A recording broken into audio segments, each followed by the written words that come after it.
Yeah.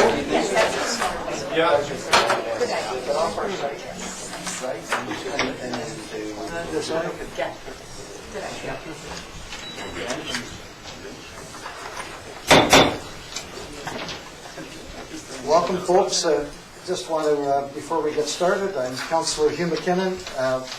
As Mayor Ives is away, this evening I'm acting mayor this month, so I'll be chairing the meeting. So thank you in advance for your patience, councillors, and we'll ask for adoption of the agenda. Move. Second. We have two delegations tonight. First up, we have Commander Don Irwin from the Port Augusta Sea Cadets to speak to us. And welcome, Commander, and we're looking forward to your presentation. And as I mentioned, delegations have 10 minutes roughly to speak to Council. Thank All right, you. thank you, Councillor. I'm Lieutenant Commander Don Irwin. I'm the commanding officer of Royal Canadian Sea Cadet Port Augusta here in Comox, and I have with me tonight cadets from our cadet corps. The Royal Canadian Sea Cadets in Canada this year are commemorating 100 years. And here in the Comox Valley, Port Augusta has been in existence since 1941. So not quite as long as cadets in Canada, but a significant amount of time. Many of these cadets spent their last summer at the HMCS Quadra across the water here. And I thought three of our senior cadets will spend a few minutes talking about their experience to date in the cadet program. And we'd invite questions from council afterwards once they finished speaking. So, Chief Petty Officer Court, go ahead. Hello, my name is Chief Petty Officer 2nd Class Liam Court. I'm a grade 12 student at Mark R. Isfield Secondary School, and I'm the Chief Bosun's Mate of Royal Canadian Sea Cadet Corps, Port Augusta. For the past 5 summers, I've spent time aboard Her Majesty's Canadian Ship Quadra Cadet Summer Training Center on Goose Spit. During my first summer as a cadet, I took the general training course. For the next 3 summers, I took courses in the seamanship trade, basic seamanship, ship's boat operator, and bosun's mate. Last October, I was given the opportunity to spend a week aboard an Orchid-class patrol vessel, learning the operating procedures of the ship, the duties of different crew members, as well as firefighting and damage control. This past summer, I was selected to be a staff cadet aboard Her Majesty's Canadian Ship Quadra, working as a boats instructor in boat shipping. My duties and responsibilities included conducting equipment and engine checks on different power boats, refueling boats, and instructing and supervising course cadets on the water. The Sea Cadet program has had a great impact on my life.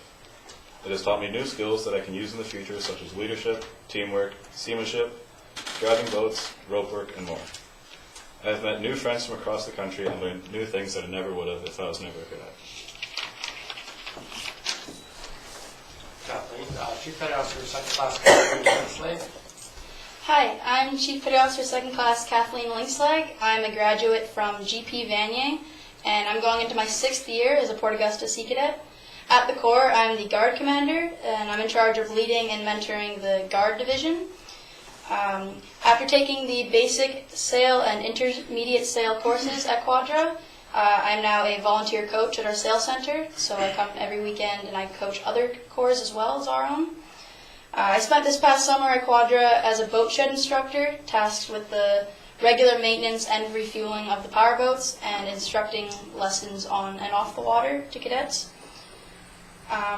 I have had the awesome opportunity to sail aboard 2 tall ships, the Pacific Grace and the Golden Lou, where I've had the awesome opportunity to learn what life is like aboard a ship and meet lots of awesome people. Overall, my experience at cadets has granted me the opportunity to step out of my comfort zone and do things that I never would have done had I hadn't been in cadets, and has just given me lots of great opportunities and memories that'll stay with me for a lifetime. Chief Petty Officer Rhiannon Parker. Good evening. I'm Chief Petty Officer 1st Class Parker. I am a grade 12 student at GP Vanier. Over the years of being a Sea Cadet, I have been given the opportunity to go to summer training courses at both HMCS Quadra and CTC Vernon. The courses that I have taken are general training, basic seamanship, air rifle marksmanship instructor, and shipboat operator. This past summer, I was selected to be a staff cadet aboard HMCS Quadra, more specifically, a lifeguard in ferry. My main duties and responsibilities were supervising abandoned ship drill down at the jetty, as well as supervising beach leaves. And on Sundays, helping plan, set up, run, and tear down sports tablets. Through cadets, I have gained confidence in myself and my abilities. I have become a better leader and have learned many skills. I am very thankful for all that I have learned and continue to learn from the cadet program. And I invite council to ask any of the three chiefs any questions if they want. Are there any questions from council? Yes, Councillor Well, Grant. I don't know which that I should put my question to, but obviously you've learned a great deal. These leadership skills are going to, I feel our future is in good hands when I hear what you've accomplished in your short term. But I'm wondering how all of this training is going to influence your decision when you, now that you're close to graduating and having graduated from high school. Well, I'm hoping to join the Navy as a bosun, so it is already related to the courses I've taken in cadets, so that helps me ready to some of the skills that are required. Good. I'm kind of interested in joining in the Coast Guard, so all the boat stuff that I've learned is quite helpful in that. Excellent. I'm interested in becoming a nurse, so it's very useful learning how to work as a leader in a team as well as be a team member. Great contributions to our community. Thank you. Yes, Councillor Grant. For the chief in the middle there, I was in the Coast Guard for 25 years, and it's a great institution to belong to. So good luck to you and to all of you in the cadet program. All right. Commander, just one question if I can, Absolutely. just as a question for the public here. Can you remind us the ages of the cadet program?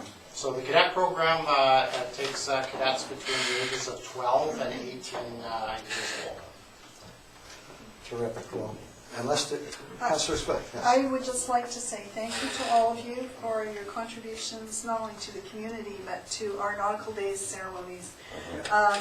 It's a huge thing that you do, coming for your ceremony of the flags and participating in the parade. And we worked down at the information booth one of the days, and we were run off our feet with requests to come out to visit the Orca. And I think it's a great contribution that you make, so thank you. Any other comments? Could I Yes. have one more question Councillor of the commander, please? Sure. Given what I've heard from these young people and what we've read, it seems like this would be a perfect option in our high schools, that we should be offering more than our cadets. Is there any possibility of something like that happening? Well, certainly not directly, but indirectly, certain provinces, including the province of British Columbia, recognize the cadet program for external credits. So these cadets can achieve as many as 12 high school credits. Oh, can for they? So courses there that is they that. take. Oh, Absolutely. excellent. Good. Good. And just a final comment, if I could, Commander, is that thanks to you and your staff and the many volunteers that make the cadet program happen, as well as the cadets that are all here today, the leadership skills that you learn in leadership, and as well as the skills in general, I know are helpful to our communities in the future, but also to yourselves. So I commend you all. And having said that, it is my honor as acting mayor to read this proclamation celebrating Sea Cadet Centennial Day. And I'd like to present this to you, Commander, in a moment, once I finish reading this proclamation. So, the proclamation says, the Royal Canadian Sea Cadet Centennial Day, September 18th, 2018. Whereas, Sea Cadets have a long and proud association with the Crown and affirm their loyalty to Her Majesty the Queen, her heirs and successors. Canada's motto, ad mare usque ad mare, excuse my Latin, from sea to sea, can be applied to sea cadets who specialize in sailing, seamanship, shipboard life, naval communications, powerboat handling, boat repair, marine engineering, and have an interest in the activities of the Royal Canadian Navy. Sea Cadets is an exciting program that provides opportunity and fosters the development of leadership skills, good citizenship, and physical fitness through fun, challenging, well-organized, safe activities for youth aged 12 to 18. Our local Comox Sea Cadets Corps is named after Augusta Bay, now known as Comox Bay. The 1st Canadian Boys Naval Brigade, later called the Royal Canadian Sea Cadets, was formed in 1917 and will be celebrating their 100th anniversary this year. Now, therefore, I, Acting Mayor McKinnon, do hereby declare September 18, 2018, the Royal Canadian Sea Cadet Centennial Day in the town of Comox. I'd like to call Commander up here to present this. And Which direction, Mr. Mayor? will be good, and an opportunity for a photo. Yeah. Some of you guys come around the other side. Should we get out of the way? No, that's going to be it. All right.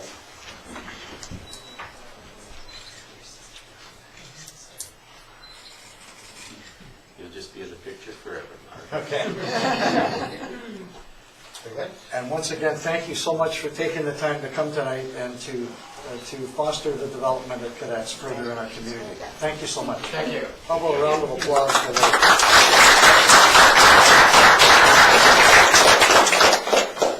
All right. Bottom way. You are welcome to stay, but it's not required, cadets. Yeah, you won't find nearly as much fun. Unless they want to learn about governance.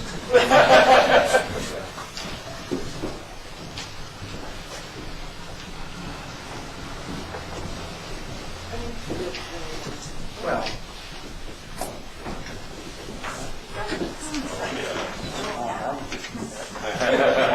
Okay. Thanks, parents, for coming as well. Our second delegation, if I can, is I'd like to introduce Sherry Hurst and Alan Nielsen. They are going to present a report on a review of governance options for administrative and operation of our CBRD water supply and sewer conveyance and treatment services. Thank you. Thank you, Acting Mayor. We're happy to be here. I'm Alan, as you probably knew. That's Sherry. We are here to talk about governance both for water and sewer. And as council will know, the town of Comox is a member of two different important regional utility services, water and sewer. And we have, of course, on the sewer service, our sewage service, we have a commission in place right now, which consists of members from this council, from the council of the city of Courtenay, and also from CFE. And then for the water, we currently have a governance committee in place, which consists of 5 different jurisdictions, or representatives of 5 different jurisdictions, including the town of Comox. We were asked to examine some governance options to look at, first of all, identify some of the issues that may exist with respect to the current options, and then look at some new options and present them back to the governing bodies, including the town of Comox. So we're pleased to be here this evening to do that. Just to kind of talk a little bit about the details of the project, or our methodology, we did start by interviewing the staff from the local governments, including your own staff here at the town of Comox, and then also elected officials who are represented on the different governing bodies. Excuse me. We talked also to both staff and council members from the Comox First Nation, so that was important too. They were an important part of this study. We looked into practices and experiences in other places around British Columbia and indeed beyond BC, around Canada, looking at different governance models for utility services. We then came out with an issues paper, which was circulated, I believe, at the end of July. And that issues paper really identified the different key points that we heard and introduced a few options that we would be looking at in the final report, which we've now brought forward, and it expands on those options and on some of the issues we heard as well. With respect to the issues, a whole kind of slew of issues, several issues that were identified in our discussions, in our consultations, we can really distill them down to 3 key ones. The first of which is the desire on the part, that we heard quite loudly on the part of elected officials in particular, to increase the level of technical advice that is brought to the table in the decision-making process as it relates to water and to sewer. The 2 other issues that we can kind of identify as key issues, one was how to involve the Comox First Nations in decision-making on these important services, given the role of the Comox First Nation and the development potential of the Comox First Nation in the future, and the impact that that would have for these particular services. And then the third is to look at the voting systems that are in place for these two services and address what some perceive to be some inequities on how the vote is shared, particularly as it relates to the water. Let me start, if I could, Acting Mayor, with the technical advice piece. That is, how do we introduce more technical expertise into the decision-making process for the two services, recognizing that these services are very technical in nature as opposed to value-driven per se, more technical in terms, particularly around the operations. We looked at four different models to structure the services to introduce a higher level of technical advice into the decision-making process.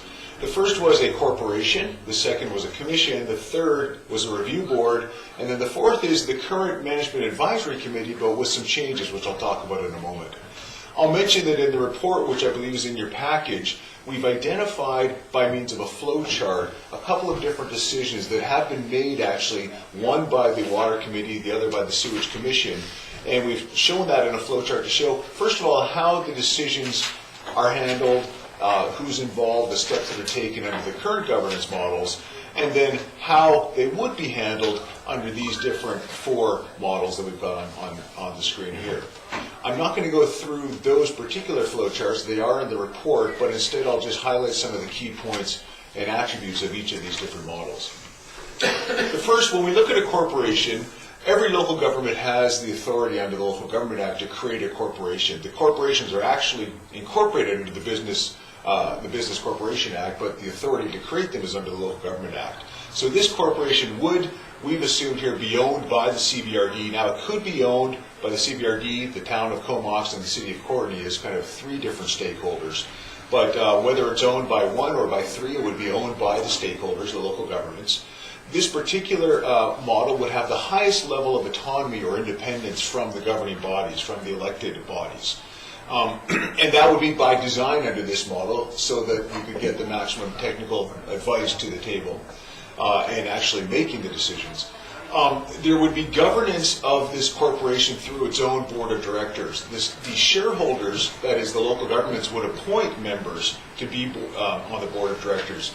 And under this model, those particular members would have demonstrated expertise in different areas, and they would be paid for that. So there would be a cost involved to do that.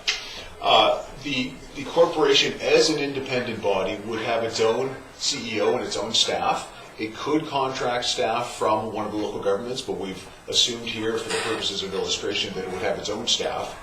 And it would have, as I mentioned, a fairly high degree of independence, but there would be some issues that would require shareholder approval.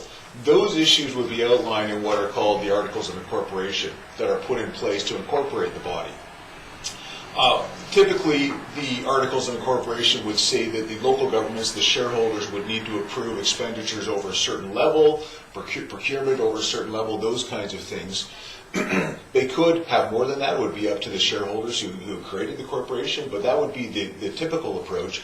That would not include approval over annual budgets. And that would be because we wouldn't want to kind of impede or slow down that body from being able to act on an ongoing basis. So what would happen instead, most likely, is that there would be service contracts in place between the new corporation and the local governments that it serves.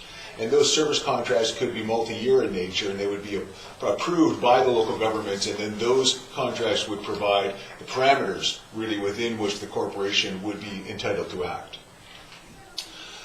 There are two key attributes or two key points to make about this particular model. The first, I've mentioned it a couple of times, is the level of independence from the local governments that it would serve. This particular model would have the highest degree of independence or autonomy. The second key point to make is to look at the distinction between policy decisions, that is what we choose to do with respect to these services, and operational decisions, that is kind of how we then determine to act. So what we do and how we do it. This particular model, the board of directors that would be in charge of the corporation would actually be responsible for making both policy and operational decisions. When we look at a different model than a commission model, The commission model would, like the corporation, have paid members, and they would be members with demonstrated expertise in different fields to bring that technical expertise to the table, because of course that again is kind of the point we're trying to achieve here. The members would be appointed by the CVRD board, because this would be a commission of the CVRD. They would have delegated authority for operations and administration, not policy. Policy would rest still with the elected officials sitting at the CVRD board, either as their own water committee or sewage commission or some other body. And so we've noted that the political committee would retain authority for policy decisions. So the key point here really is more independence from, or more autonomy from the local governing bodies than the current system in place, but not as much as the corporation, and a focus clearly on operations and administration. But again, another key feature, bringing those experts into the decision-making process. The third model that we've looked at, Acting Mayor, is the review board. The CVRD has some experience with the review board on the recent decision that was taken on the indicative design for the water treatment plant, where that particular design was not only looked at by staff once it was submitted by the consultant, but in fact it was sent to a review board to do some of its own look and to bring some advice back on what it thought. That is, that panel, what it thought. This body would have members with technical expertise who would be paid to sit on this review board or review panel, whichever we wish to call it. It would be appointed by the governing bodies.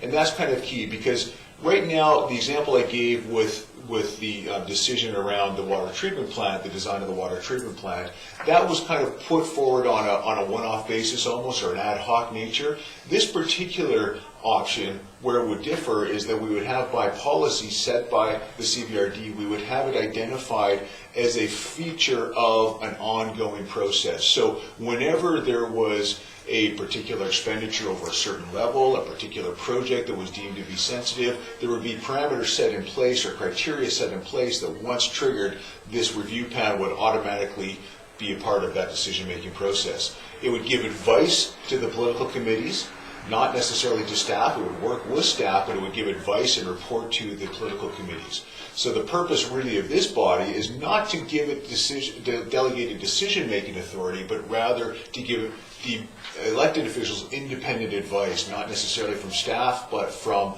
a separate group of experts who would be retained to look at the particular projects. And then finally, we have what we've called our revamped Management Advisory Committee. As council knows, I believe, Acting Mayor, we do have in place right now a Management Advisory Committee that involves staff members from the town of Comox and from the city of Courtenay who come together with their counterparts from the CVRD to have a look at plans, at consultant reports, and other items that go to the governing bodies, to the elected bodies at the CVRD. And the idea is that the management committee kind of gives a thumbs up, as it were, or assures that whatever goes forward has the support of the staff, at least from the member municipalities. What we have found through our discussions is it's not quite working as intended. There's not enough time for staff at the municipalities to really give a proper review. There's, in some cases, not the capacity to do that because they're busy doing other things, of course. And so what we've suggested is some changes to the authority, the role, and the commitment of time, and even the provision of resources to those bodies so that, in fact, they can play more of a vetting process over recommendations that are ultimately coming from the CVRD staff to the elected officials, so that, again, the elected officials have a clear sense that other experts have looked at these recommendations before they go forward. So we've looked at 4 different models then as different ways to bring an increased level of technical expertise into the decision-making process. Corporation, commission, the review panel or review board, and then the revamped Management Advisory Committee. Those different options, they're all laid out in there. Ultimately, the CVRD board with the town of Comox and with the city of Courtenay, and then also with some involvement from the Comox First Nation, will have a chance to kind of mull those over and post-October and then determine how they wish to proceed. Our purpose really was to kind of lay out the menu and give some pros and cons on each of those, and then allow things to proceed in October and then pick up the mantle afterward. Acting Mayor, we have dealt with, you recall back at the beginning, I talked about 3 different issues. The first of which was to bring, the desire to bring increased technical expertise to the table. There were other issues as well, one of which was how do we involve the Comox First Nation in decisions over these services, and in fact, in the services themselves. Right now, as you know, they have contract provision of those services. And then the last one was how do we share voting power to ensure that it's equitable to all parties. So let me move on and talk about those last 2 issues and how we would address those. When we look at the 4 models we just talked about on related to technical expertise, we see that with the exception of the corporation model, where the board of directors of the corporation would deal with policy and operations, all of the other models really dealt mostly with operations, or solely with operations of the facilities, of the services. So in those models, we would still need somebody to kind of worry about the policy decisions. That is the important kind of what we're going to be doing for these services. So we still have a role in those 3 models for the political committees, or for the elected officials as sitting on the CBRD to have a role in setting those policy decisions. So how would we do that? Well, we've looked at 3 different options for dealing with the policy making side of things. One is to continue with our separate Water Committee and Sewage Commission, but to look at revised membership and voting. I'll talk about that in a moment. The second is to combine the 2 different bodies into one Utilities Committee, again with revised membership and voting. And then the third is to move toward a broader region-wide service in the future. So look at some other governing body that would bring others to the table, in addition to those who are participants in the service now. When we look at the revised membership and voting, the first is how do we add the KFN as a full member? Now, when we look at the Comox First Nation, there are a couple of different decision points that Comox First Nation will need to make, and by extension, the other members of these 2 services will need to make. The first is membership on the regional district board as a member jurisdiction. That can't happen until treaty has been completed with Comox First Nation. That, however, doesn't preclude Comox First Nation from participating in a service governance. So it can participate in service governance without being a full member of the regional district. There are lots of different examples around the province of that happening. So we're really focused for the time being on how do we bring the KFN into the decision-making process for these services as a member of governing bodies in place for these 2 services as opposed to the regional district as a whole. So that's one thing that we've identified in the paper. We've had some discussions with elected officials in the CBRD, the town of Comox, and the city of Courtenay, but also with the KFN. And that's something that's going to need to proceed kind of once the next stage of this process continues. And then when we look at voting, we've got a situation in place, particularly with water, where we've got one constituent or one jurisdiction, the city of Courtenay, that has more than 50% of the votes. That means that as you can deduce, that means that if Courtenay chose, it could always make the decisions for the collective over that particular service. Some people find that equitable because Courtenay has the largest share of the budget that it's accountable for, the largest share of the usage of water and so forth. Others find it less equitable because in a shared service, we expect people to pay, but we also expect them to give them a meaningful say over that service. When we look around the province, we see situations in which there are shared services and in which there is one participant that is dominant in terms of size. We see situations like that, and in most cases, the dominant party has recognized that it's not terribly equitable to have one party be able to make the call on shared service issues. And so we play around with the level of majority required, so supermajorities like 2/3 on all issues or some issues. We look at membership and so forth. And we try to go to a point where we say one party, the largest party, cannot make all the decisions for the others, but at the same time, the others cannot collectively overrule the largest party. There's a way to do that with the numbers. I won't get into the details now, but there's that kind of compromise that tends to be sought in these situations. Of course, beauty is in the eye of the beholder. Beauty is in the eye of the beholder, but so is equity. And so how we perceive equity or inequity is something for ultimately for the elected officials to figure out. but there are options out there to change the current way that we share voting power on these bodies. Acting Mayor, I'll just end with this last step here, just to talk about the next steps. We've put forward this report. We've identified it as draft because we've got some feedback last night when we presented to the CBRD, the night before when we presented to the City of Courtenay, tonight perhaps when we pause and ask questions, and what we get from your staff as well. We'll incorporate that feedback into a final report. That will then be brought forward by the CBRD staff to the new regional board following the election in October. And then that board, with your representatives on that board and those from the City of Courtenay, and in consultation as well with the Comox First Nation, that group will determine how it wishes to proceed. I'll end there, and we're more than happy to answer any questions. Yes, are there any questions, Councilor Brown?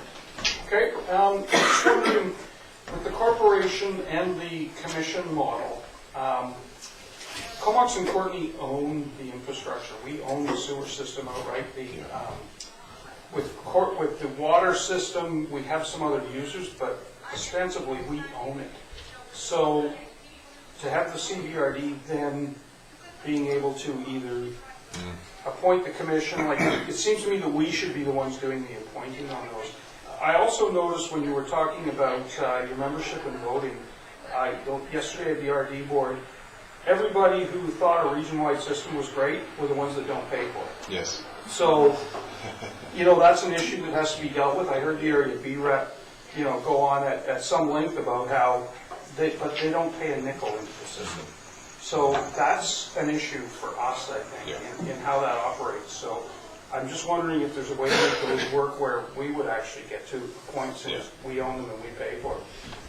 There is indeed something like that. How the groups ultimately decide to appoint members is really, there's broad scope on how you can do that. So it's what you can all agree on in essence. So you could say, for example, we are going to, let's just take the example of a corporation. You could say we're going to have different shareholders. And because Courtenay and Comox collectively own the infrastructure, those shareholders are going to have a different class of share than the CBRD, for example.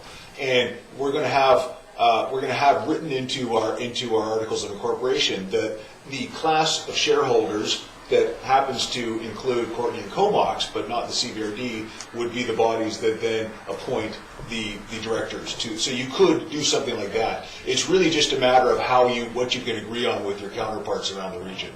Well, one of the problems, of course, comes up when Courtenay has over 50% of the votes on water. Yeah. They can tell us how this is going to go. And that's a problem. Yeah. Well, what we find, however, though, is in these relationships, everybody has a bit of leverage. And so you're quite right. Courtenay could say, well, we pay a little bit more than everybody else, and we have the lion's share of usage. But the quid pro quo to that, or the other side of the coin, is, well, you've got some very expensive, high fixed cost assets here that you really need us to kind of share in. We need you. We need each other in this relationship. So we need to find a way to give everybody a meaningful say. And typically, in my experience at least, when we have these discussions, and it can be a little protracted at times, but when groups recognize kind of the symbiotic relationship that does exist, they tend to kind of find a way to make it work. Now, I don't have a lot of history in this valley, so you may I may stand corrected. Yes. Fair enough. Are there any other councillors, particularly those that are on the CBRD board, that would like to have? Councillor? Yes, and thank you, and certainly hearing it again too is really good, and it's a complex situation, and I think you've done a very good overview. Thank you. And you may not want to answer this question. However, having, from the outside and distilling all this information and hearing from everyone, is there anything that bubbles to the top for you, or any guidelines that you would give to us about how we actually make a decision on this? If I may, are you asking me which particular model I think is that? Okay.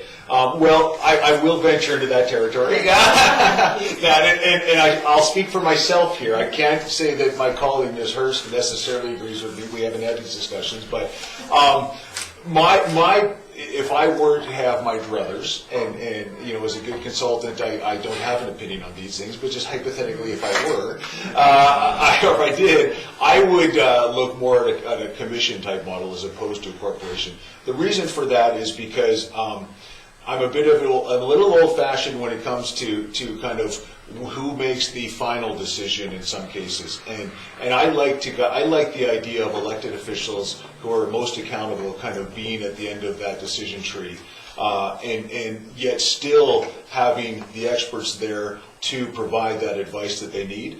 The corporation is a fine idea, but it does, as a very independent body, it does raise, for me at least, and not just me, but in other cases where it's been used, some accountability concerns. There's a perception that it's off doing its thing. We're here paying for it. Our elected officials have kind of are very much at arm's length. We don't quite have the accountability we're used to, and particularly with a service like water. Now, having said that, others will take a different view, and I think any of these models would work to achieve what it is the group's trying to achieve.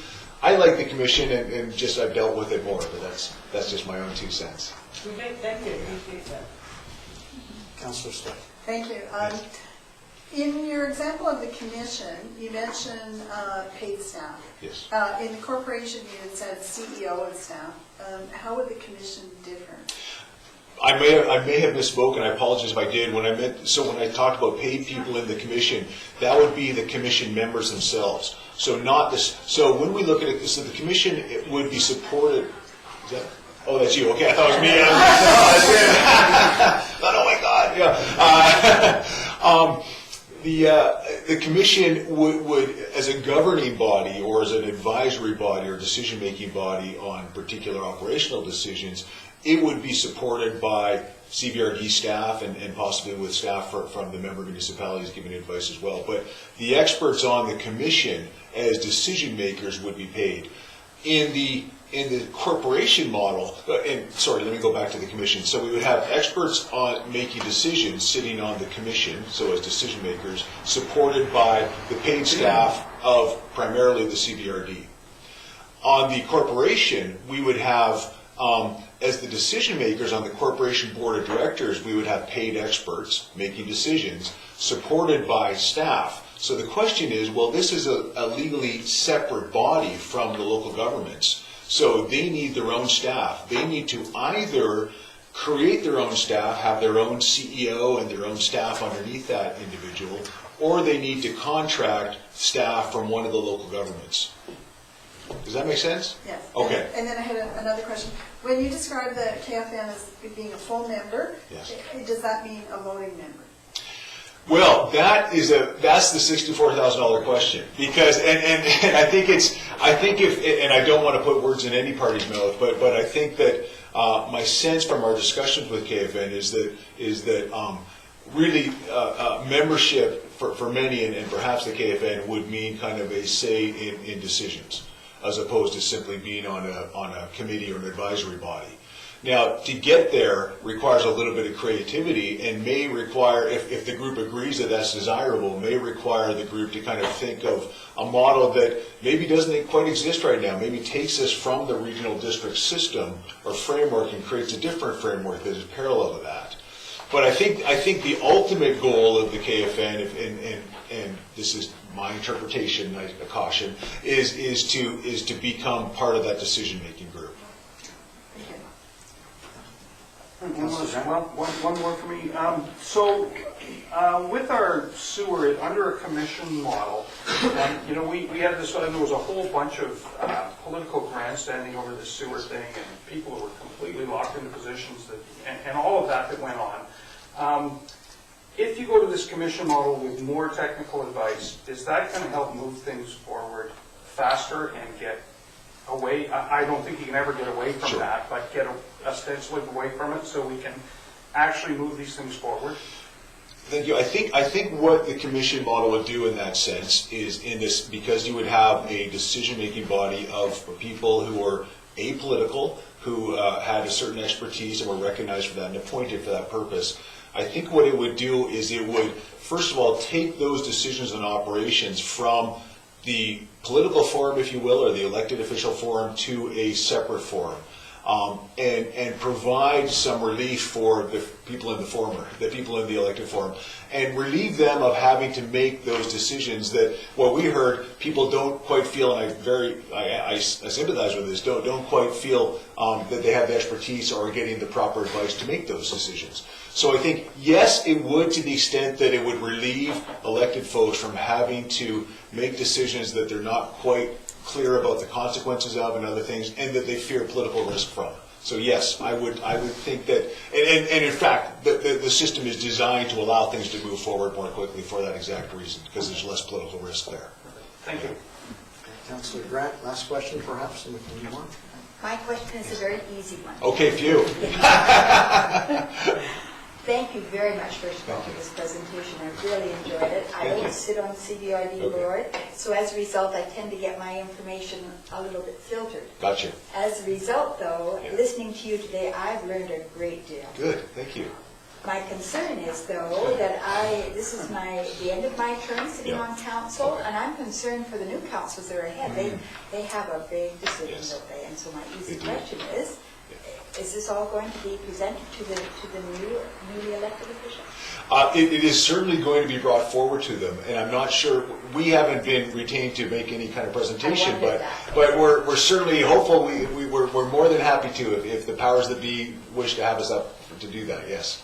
I'll put you in there. Thank you very much. There you go. Excellent. Your last act in office. Thank you, Councillor Grant. That was going to be my question as well. But in closing, just thanks so much for the report. And I know that is important for not only us to hear, but our citizens that are watching or might watch. And the new council's coming in. Timing is everything. We have a new election, and some things we'll have to start from scratch. So thank you very much, both of you, for the report and the hard work you provided. Thank you. Thank you. Okay, we're moving along here for minutes of meetings. I'd like to have a motion to receive the reports of the regular council meeting of September 5th, 2018. Second. All those in favor? And it's carried. Unfinished business. I'll move the management report. Sorry, there's no committee report, so unfinished business, the management report. Moved and seconded, yeah. Seconded. All those in favor? Any questions or discussion? See that we have a follow-up on October 3rd regarding the Comox Stone Water Management Plan. So that's good news. Do we have any more accurate update on the wayfinding and signage? Yes, we've had some initial estimates come back on the cost of production of signage that came in quite high. We've recently got another quote from another firm, and we will more than likely be proceeding with them with an order. So we'll see some signs being constructed and installed within the next month. Excellent. Okay, any other comments on that? Yes, Councillor Grant. Question of our CAO, please. I know that you have been in close communication with CSWM regarding our organics. I know also that you have been asking questions, and I have wondered, have you received any response to those questions? Not to date. Not to date. Okay, thank you. Okay. There's no other questions. We'll move on to CBRD district minutes. Move receipt. Second. Second. All those in favor? Okay, moving on to bylaw. Bylaw 1895, the Comox Business Regulation Amendment Bylaw. Move adoption. 1895. Second. And all those in favor? Do we need an explanation of that or a summary of that? Done it 4 times. There's no questions? Okay, we'll move on then. New business, there's none at this point. Reports from members of council. No, there's correspondence. Sorry, my correspondence here. We have a letter from the Comox Jets AA mosquito team, Comox Valley Baseball Association. All those in favor of receipt? Thank you. The second, Island Health Office to the Chief Medical Health Officer, a public health approach to non-medical cannabis. I'll move receipt. Second. And any questions on that? Yes. I would just like to make a bit of a comment. I thought that the Island Health recommendations were good, certainly worthy of sharing, and wondered if perhaps they might be able to be included in our newsletter, if that would fit within. Shelley's always looking for questions. We'll say we'll take that into consideration and refer that to staff, and staff will get back to us on that. So no more delegations, no late items, reports from members of council. We'll start with Councillor Swift. Thank you. I attended the solid waste, Strathcona Solid Waste Management meeting, and we had a presentation by Sustain. And I believe some people did visit Sustain when they were out at the FCM in the spring. It was actually quite impressive, so it's going to be interesting to see where that goes. And there was a trial for the organics compost that we're creating right now. One of the farms took some and did some experimenting with it, and it was extremely successful. So we're producing a really good product, and it is available to the public, so people can go and purchase it. I also attended the regional hospital meeting, and there wasn't a great deal to report from that. I attended a half-day session with the Filbert board on the Filbert governance session, where we were talking about the difference between operating and policies, and it was very well-run session. And then the Filbert board meeting, and as probably you have seen, their Raising in the Park event has been canceled for this weekend. So if you have tickets, you can get a full refund. I attended the Sewage Commission meeting yesterday, and then finally last night in Cumberland, Mayor Baird had sponsored a planning workshop. And that's my report. Thank you for that. Councillor Price. Thank you. So I attended the Sewer Commission, Sports Commission, the Regional District Committee of the Whole, and the Regional District Board. At the Sewage Commission, we had an update on planned capital projects, and also an update on the Liquid Waste Management Plan project team, and membership of the committee confirmed. At the Sports Commission, it was reported that the Glacier Kings, who were going to build their own change room, have decided to put that on the back burner and go with their original idea of having a storage container outside the building, and perhaps in another couple of years revisit the project. At the Committee of the Whole, we had a presentation on the Braidwood project. There's going to be 30 affordable low-cost units in it. We had the utility governance update that we had just now, and so you definitely don't want to hear about that. And we also got a report back from BC Transit, the annual performance summary, and we are up 10% in ridership over the year. And we have the expanded service, we're just going into that, the extra 4,000 new hours. And the changes seem to be settling in very well, and they're monitoring it. And we also got an update on the bus stop, transit stop for the hospital. As you know, there was a desire from the hospital to have it go within the grounds, and at the time we kept it on Lerwick, making it a little bit nearer. We did the year review, and it's decided to keep it on Lerwick because, well, A, there's very little uptake on the bus, and it seems to be working out with just the handy dart going into the hospital grounds.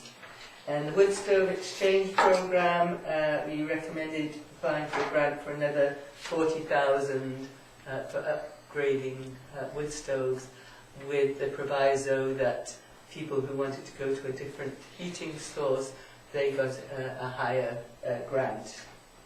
And the RD board was about bylaw approvals.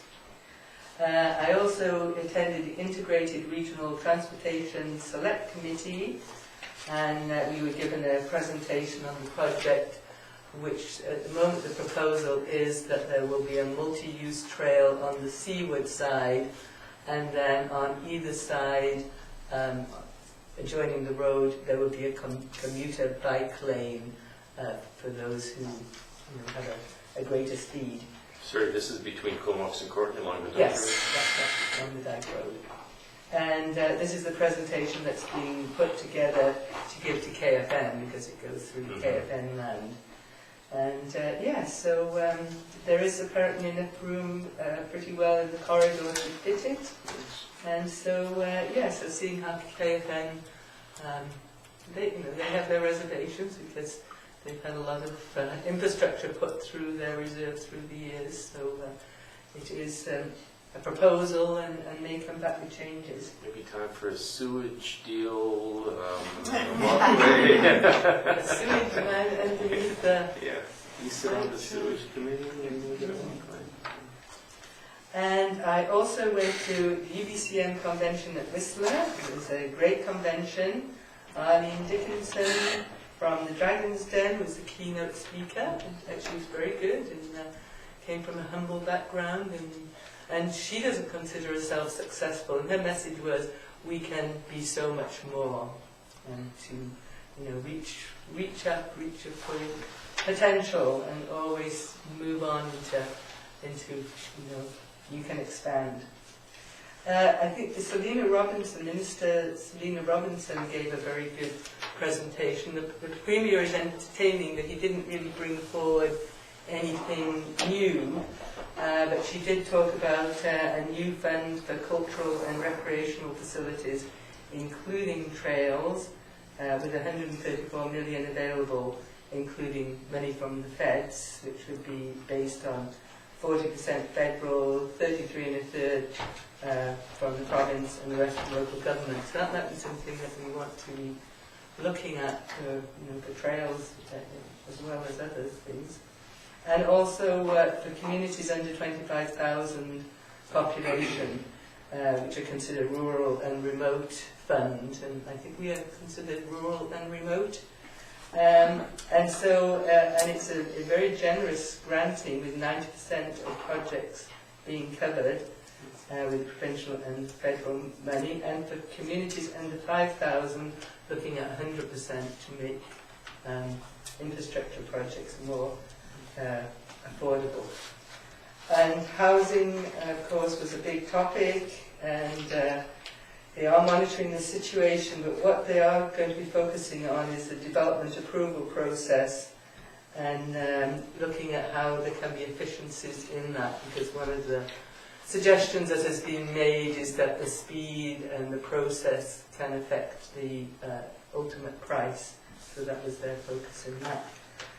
And there's some great cabinet town halls, and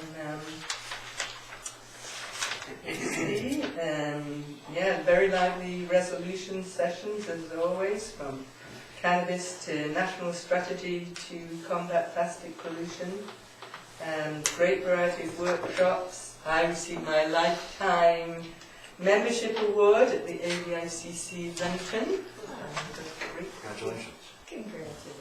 Thank you. It was very nice. And good trade show.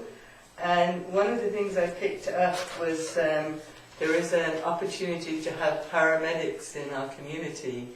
And although they have them at Hornby and Denman, Campbell River, in the Comox Valley, we haven't taken up this ability provincially funded. And the paramedics live within the community. Their primary role is to support people living at home, and also as first responders. So I did bring the information, and they were very, you are eligible to have this service, which will not cost the town anything, but it will mean that there's more people in your community, living in your community, and being able to serve it. So, and I think that is it. So thank you. Thank you for that report. Councillor Arnott.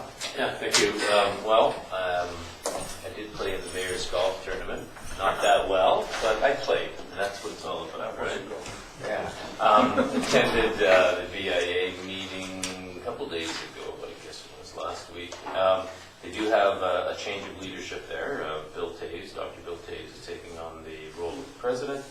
Jennifer Knox Martin, she's with Desolation Sound Yacht Charter. She's going to be the vice president. The new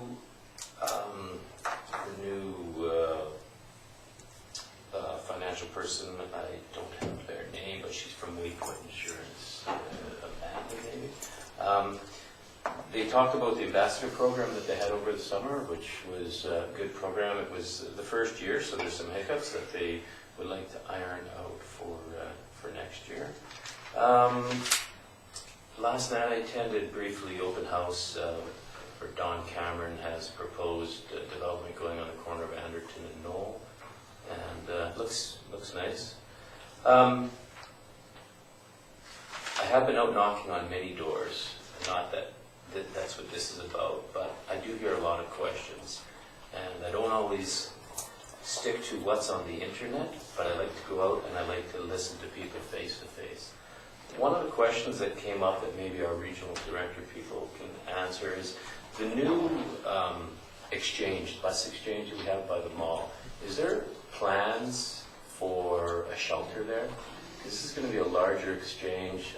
Some people are asking, do we have something there? I'm just wondering, is that in the books? I think we Richard do, because we actually, the town is responsible for providing the shelters. So it would seem a good location.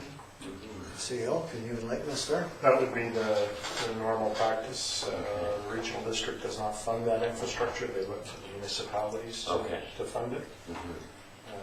There may be, we may be moving some of the bus shelters. That's what I was. As well as we do put them in our financial plan. I'm not sure if we have any finance for this year or not. Okay. But yeah, it's something we can keep on our radar Yep, for them. Absolutely. Shelley? I was just going to add, I believe it's also an issue of there might not be quite enough frontage Space. or room. They And need mall we space need there. That's one of the things. to fit a bus shelter at this point. Yeah. Okay. And that'd be my report. Thank you. Then, Councillor Margaret. Oh, thank you. I attend the seniors board meeting, and I'm happy to report that there's 928 very energetic, very enthusiastic members. You wouldn't believe what happens over there. I have a hard time keeping up. CSWM highlights. I have a couple that I could add. First of all, very importantly, our waste to energy, of course, has been taking up a lot of our thought and consideration because it could be a very good thing for our landfill solution. But the other thing that I wanted to add to Councillor Swift's report was that they are contemplating or have a new name, which will be, instead of waste to energy, will be Comox Strathcona Solid Waste Advanced Technology. So that makes it pretty official. Also, in our solid waste bill, we did have a mattress pilot project, which has proven to be very, very successful. Apparently, since mid-February, they've had approximately 3,000 mattresses which they have processed, and they've been successful in diverting 90 to 98% of them. So that's going to save great airspace in our landfill by 2,650 cubic meters. So they obviously consider the pilot project to be a success, and we now have a mattress diversion program. And hospital, there was one small issue, well, I guess it wasn't small for those who are involved. There is a plan for the hospital board to invite the Island Health to discuss capacity issues at the Campbell River Hospital. Apparently, their 95 beds are filled. They often expanded beyond that, I think up to 169, wasn't it? That they've expanded to, so that's giving them problems. And of course, the problem is naturally with seniors, they don't have the proper care for the seniors. So that's that. And that concludes my report. Thank you, Councillor Grant. Councillor Ken Grant. All right, I'll try and be quick because we're running out of time, but I played in the Mayor's Golf Tournament. I went to the Regional District Committee of the Whole meeting, Regional District Board meeting, Sewer Commission, and Sports Commission. I also attended UBCM and went to a seminar on short-term rentals, which is kind of apropos for us, and there was a lot of interesting things that they do in certain communities, which we can go over at another time. A Trailways Integration seminar as well, and met with ministers regarding water, KFN relations, Lazo Road upgrades, the Highways Department, and just a couple of quick things that Barbara already hit on, which was the McCall Housing Project on Braidwood. Their rents will be between $365 and $760. So when you look at market rents, that's going to be pretty good value for people that are having problems. The Woodstow program, they did increase it by $40,000. I did ask them to maybe look at a method where it would be give more incentive, maybe out for fewer wood stoves and give a bigger incentive, because it seems like we've got lots of hotspots, and what I see happening is people go up to the wood stove store and say, I need a wood stove, and the guy goes, hey, if you go down to the RD, you can get $75. Well, that guy was buying one anyway. If we were to give a lot bigger incentive and target some of the hotspots, we could actually start solving some of the problems. So they're going to look into that. And on sewer, there was a great report, which was about as confusing a report as I think I've ever seen, but the upshot of it was that there was a lot of transferring of funds. Some of our projects went a little bit over budget. One came in significantly under budget. We were able to transfer some of the money around to different ways. The upshot is we went from a long-term borrowing scheme to a short-term borrowing scheme and ended up saving about $1.6 million in interest. So I can bore you with all the details, but honestly, it was really hard to do. But the upshot, it was good for us. So that's my report. Thank you for your report. And briefly, as acting mayor, I'll just mention that I've been requested to go for coffee with some councillor candidates, and I want to extend the offer to incumbent councillors. I'd be happy to meet with you if you buy the coffee. Thank you for that. I went to the Mayor's Golf Tournament with Councillor Arnott, Councillor Ken Grant, and Mayor Ives, and we talked a good golf game. I'll leave it at that, but it was for a great cause, and do encourage those in the future. It is a wonderful cause there, so if you can get involved. I was acting mayor at the Walk for Parkinson's last weekend. Acting mayor on Sunday. Welcome to the international students at the Native Sons. I also attended, last but not least, the Battle of Britain's 78th anniversary commemorative ceremony at 19 Comox this past Sunday. And that concludes my report. Before we ask for adjournment here, are there any media questions? Okay, and are there any questions from the public? Yes, sir. Do we know, based upon the presentation by Mr. Nielsen, do we know what happens if we cannot come to agreement with Courtney on the distribution of decision-making voting? Do we know what the process would be then? Are we just stuck if we can't come to some agreement on how we're going to distribute the voting power on that? Or would it depend on which model we selected? Yes, I'll let the CEO Under the current bylaws that the Water Committee operates under, there is a dispute resolution mechanism as a first step that I think ultimately could lead to arbitration. But I think any discussions on a change to the governance structure would hopefully be considered with open minds and recognizing that the voting structure may not be what you rely on in that case. But there is a dispute resolution mechanism nonetheless. Thank you. And the parents say it's being reviewed along with all the other models, as our speaker spoke earlier. Thank you. Any other questions from the public? With that, I now ask to exclude the public pursuant to Section 127 of the Community Charter and Section 90. So I'd like to call adjournment to the regular council meeting and move into our in-camera meeting. Thank you. And all those in favor of that? Adjourns